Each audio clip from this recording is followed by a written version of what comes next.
The House Select Committee on the Climate Crisis will no longer be around, but before the committee wraps up, they released a final report on what Congress can work on to fight climate crisis. Our Washington, D.C. correspondent Rachel Knapp has more.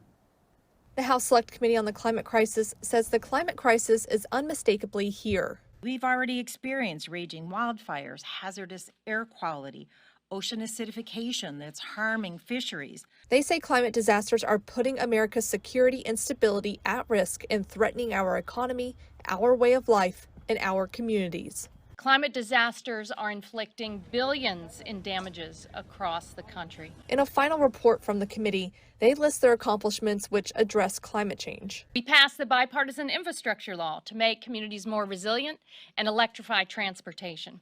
We passed the CHIPS Act to empower our industries to lead the clean energy transition. And we passed the Inflation Reduction Act, which is the largest clean energy and climate investment in U.S. history. Part of the bipartisan infrastructure law has a direct impact on our Great Lakes, which are near and dear to our local communities.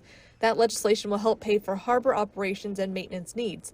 Although the committee says when Republicans take control of the House in January, this committee will dissolve. They say there's room for bipartisan work on combating climate change.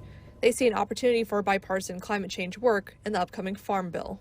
Farmers are leading the charge now. They are awake to the harsh impacts of water shortages, extreme heat on their crops and products. The group lays out a huge list of recommendations for the next Congress, like moving more towards electrification of cars and buildings, more pollution-reducing policies, and more. We must continue to fight for climate action that is bold, that is science-based, that is rooted in justice, and that it's beneficial to workers and families.